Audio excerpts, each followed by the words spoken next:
In a world of turbocharged 4-cylinders, hybrids, V6s, V8s, and electric vehicles, BMW is really the only automotive manufacturer who has stuck with using inline-6 engines. Most manufacturers stopped using inline-6 engines in the 70s, 80s, and 90s for a variety of reasons, but BMW was really the only one left doing it. Now, BMW hasn't always used inline-6 engines, especially for the performance cars, and a good example of that would be the E90, E92 M3, where they moved to a V8, but the generation right after that, the F80, F82, M3, M4, they moved back to an inline-6 engine, except this time it was now turbocharged. In that F80, F82 generation, we saw the N55 and the S55. And the S55 has served BMW's performance vehicles like the M3 very well, and it's been really popular, but now BMW is moving to the new G80 platform for their M3, M4 cars. Now with that new platform is coming the new S58 engine, which is based on the BMW B58. So the question remains, which one is better, the S55 or the S58? Let's dive in and compare the two and find out which one is really better and all the differences.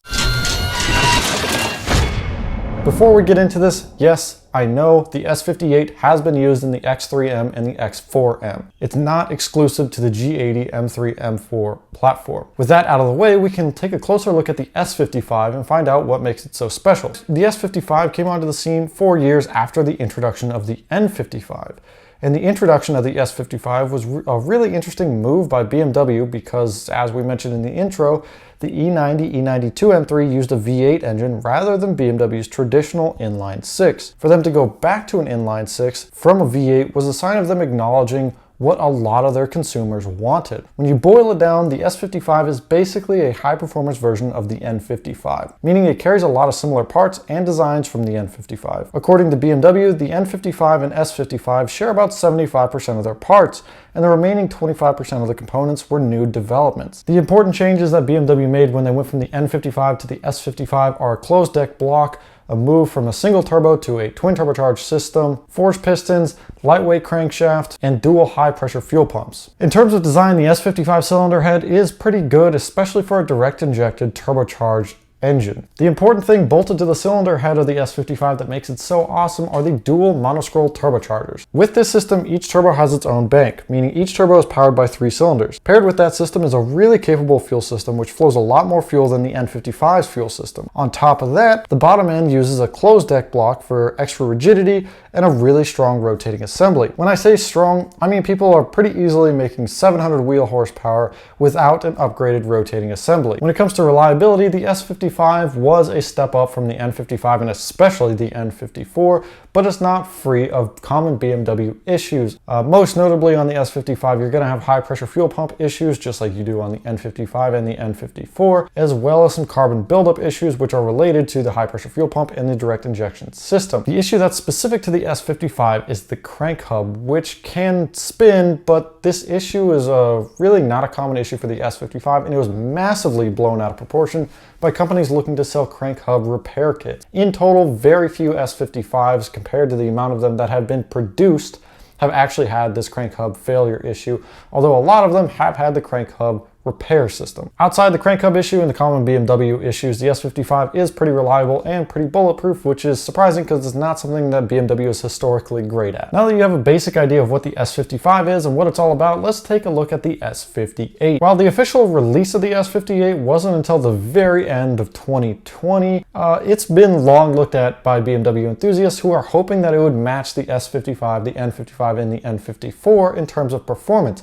BMW enthusiasts have gotten used to having really capable engines that needed not a whole lot of modifications to create a ton of power, and the S58 was really a lot of anticipation. While most of us are waiting to see it on the G80 M3, the S58 has already hit the streets in the 2020 model year X3 and M4 models, as I mentioned in the intro. The S58 is based off of the B58 TU engine, and from the outside looking in, the S58 looks very similar to the S55 for the simple fact that it's a 3-liter twin turbocharged inline-6 engine. Because the S58 hasn't been out for very long, there aren't that many performance mods available for it yet. That being said, tuning software is already available for the S58 and it's pretty capable of making big power, especially when tuned on ethanol. In totally stock form, the S58 produces 473 horsepower and 442 pound-feet of torque, which is already an increase of 48 horsepower and 36 pound-feet over the standard S55. The competition models will push that even further with an additional 78 horsepower over the standard S55 and still 10 horsepower over the beefed up S55 in the M4 GTS. What's really crazy about the S58 is that we're already seeing some of them reach 650 wheel horsepower and 650 wheel torque with some basic bolt-ons like a catless downpipe, intake, intercooler, the standard BMW turbocharged modifications.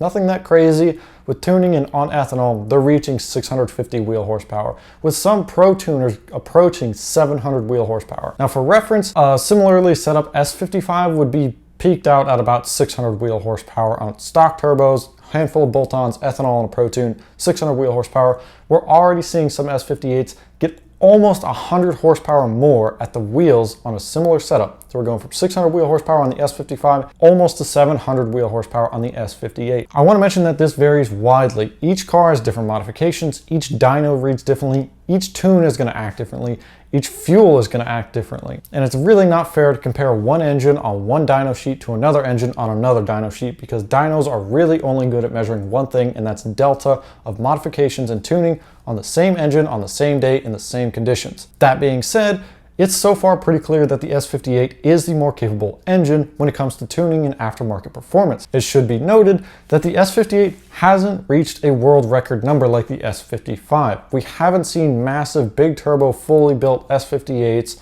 being pushed to the absolute limit yet. So there's still the possibility that the S55 will produce more peak power. That possibility is pretty unlikely given how well the S58 responds to simple modifications. Again, since the S58s have really not been on the road for very long, we really can't provide definitive opinions on reliability because of limited data. That being said, we can look at the trend that BMW has made, where the N54 was really unreliable, and then the N55 was a little bit better, and then the S55 was a little bit better.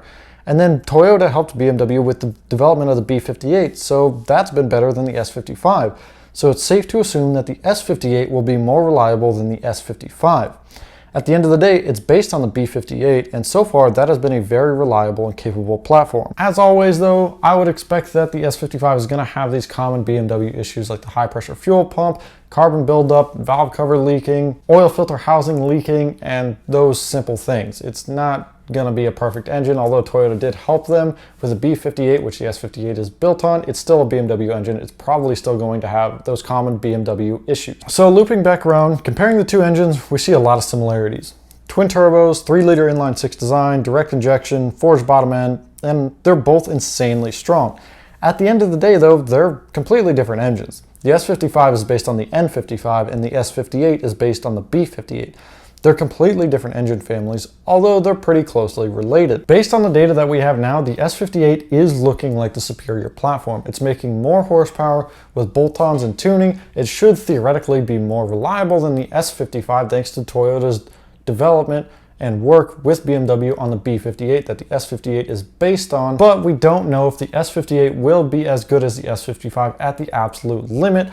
Although based on, kind of assumptions, we can basically assume that it's going to be better than the S55, considering everything else is better than the S55 on the S58. For some of you, this might seem obvious or pretty common sense that an automotive manufacturer would make their next engine in their engine family better than their last engine. But that's not always the case. Actually, all the time, we see automotive manufacturers move from one engine to another in an engine family, and they get progressively worse as eco-friendly features are implemented and they make less power, they're harder to tune, they have a weaker bottom end to save costs, and so on.